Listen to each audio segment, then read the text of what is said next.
Breaking news, but not surprising news. Climate officials in the Biden administration and around the world are working overtime to Trump-proof the United Nations climate process ahead of the upcoming UN COP29 summit in Azerbaijan. But despite their best efforts, President-elect Donald Trump's historic return to power next year is already dramatically shaking up the whole summit and the broader movement it represents. That's according to our friend reporter Alex Newman over at the New American magazine, who just got back from the climate change conference in Azerbaijan. But incoming President-elect Donald Trump has some choice words for these climate hysterics. One of the most urgent tasks, not only for our movement, but for our country, is to decisively defeat the climate hysteria hoax. The 45th and soon to be 47th president wasn't done with climate hysterics either. He went on. The radical left's fear-mongering about climate and our future is no longer just scaring American youth. It's destroying America's economy, weakening our society, and eviscerating our middle class. It's really hurting us.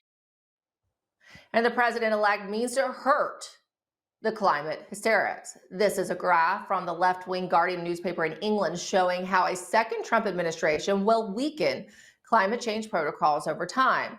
Despite the president-elect's comments and his obvious agenda to reduce America's commitment to climate change hysteria, the globalists seem unperturbed. Just last year, Alex Newman asked Senator Chris Coons, the Democrat representing Delaware in the U.S. Senate, how they can enter climate change agreements knowing that Trump is opposed to them.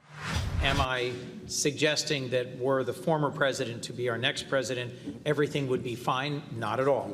But I'm saying that there is a broad enough and deep enough support for continuing investments to combat climate change and for the Inflation Reduction Act and bipartisan infrastructure law in particular that we will continue. We'll continue to move forward regardless.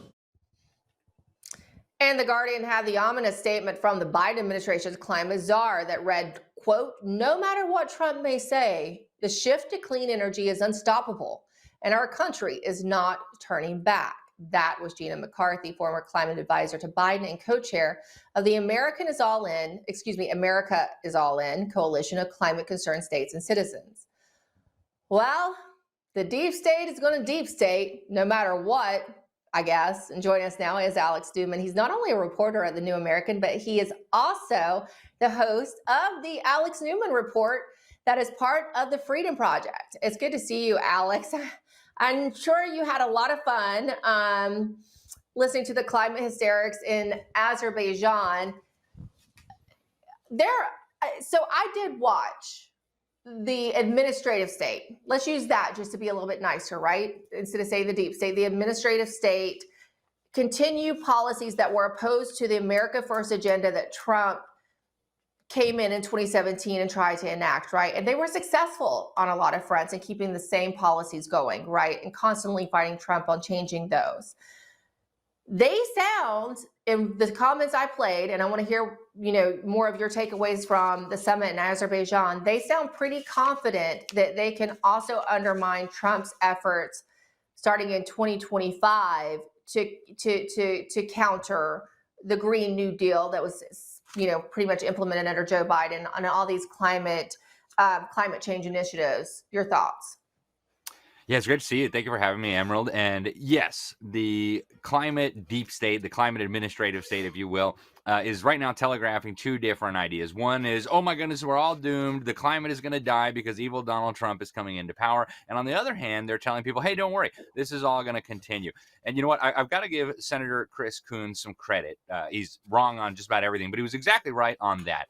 I asked him last year, how are you running around here like a Santa Claus on crystal meth, making all these promises for trillions of dollars and stuff when Americans don't believe you? The polling data shows it clearly. And Donald Trump is very likely going to be back in the White House next year. And his response was simple. Look, this Inflation Reduction Act, which was the biggest climate legislation in history, has gotten the Republican states and the Republican congressional districts hooked on this federal green money. And what we saw now at this COP29, you actually had a delegation of 5 Republican congressmen come in.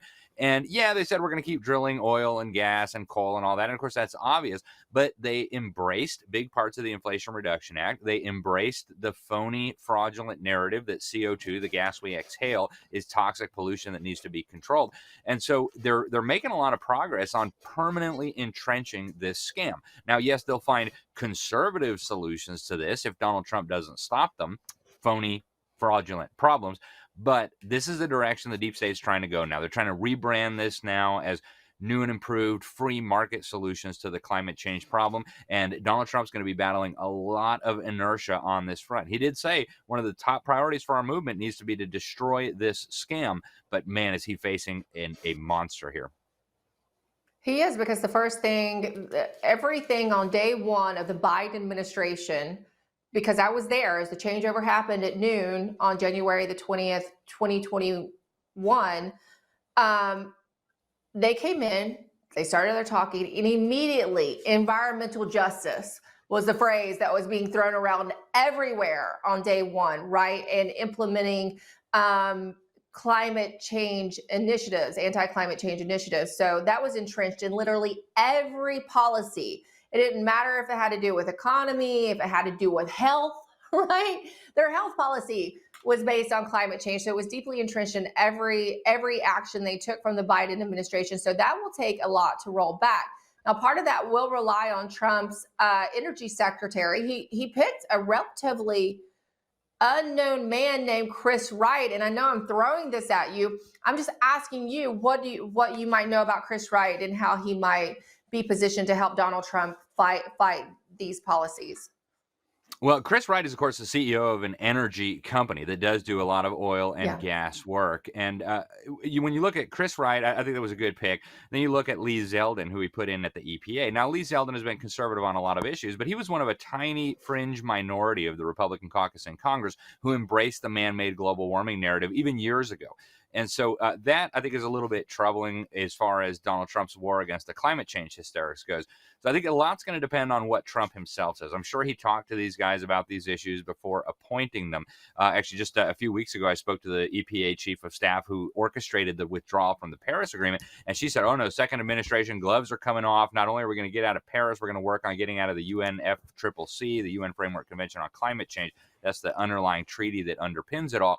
And so we're getting different signals from his picks, and we're getting different signals from the things that are happening in the Republican caucus in Congress. So I think a lot's going to depend on what Donald Trump insists on. But there are some people, even within his transition team, who have a demonstrated track record of supporting this climate craziness.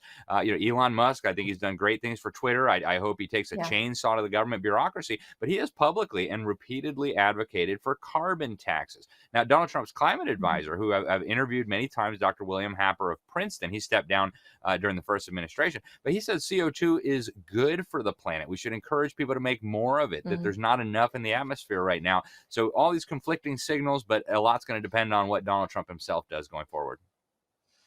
Actually, I used his statements today. I think I told you wrong in the break. I had a Pilates instructor making fun of climate change deniers. I think she probably knew who I was. And I said exactly what you shared from Trump's former climate change advisor. CO2 is actually, we need more of it. And, you would have thought I'd slapped her in the face. You also said something very important early on, is that these districts and localities get very addicted to the money that comes from any big bill, right? And this time it happened to be the infrastructure deal, which was really just a Green New Deal that McConnell helped Biden get over the line.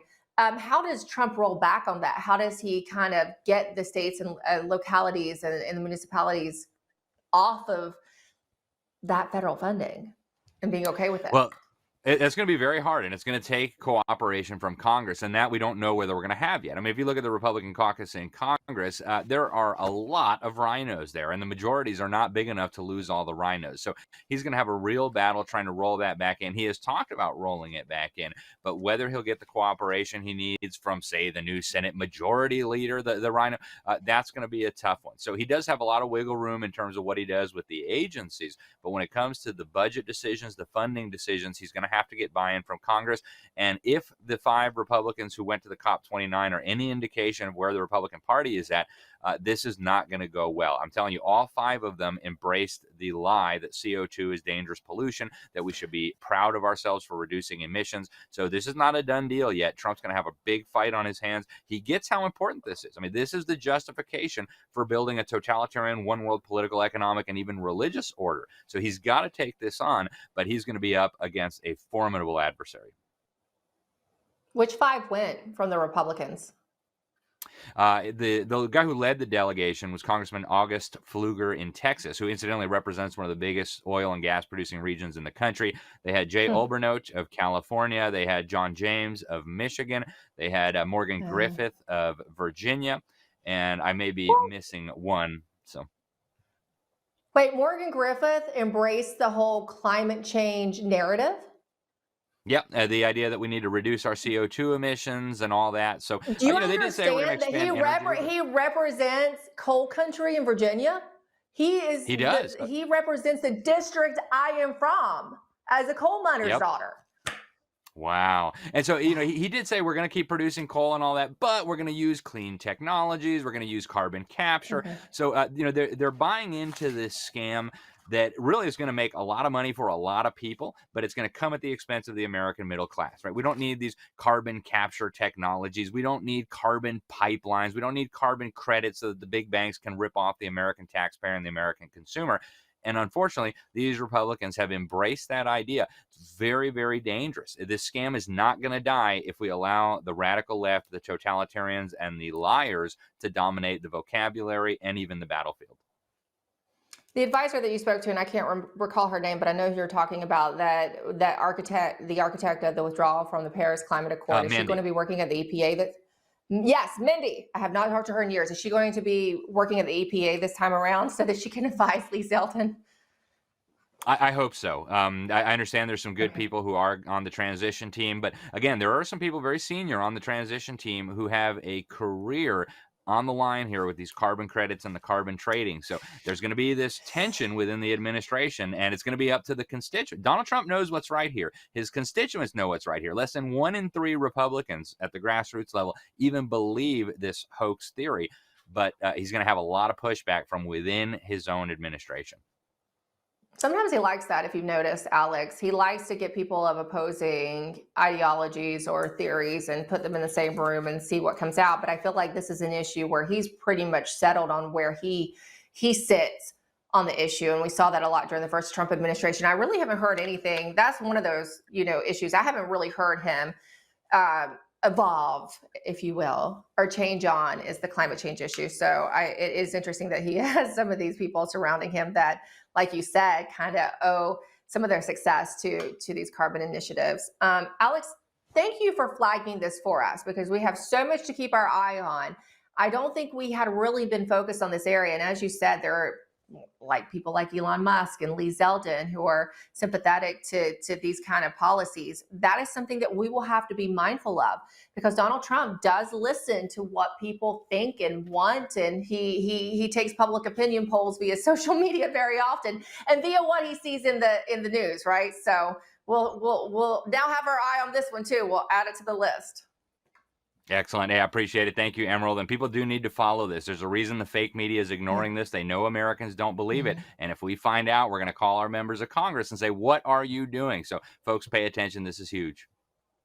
Yeah. LibertySentinel.org, LibertySentinel.org. You can keep up with Alex's fantastic work and all the information about this particular topic as well.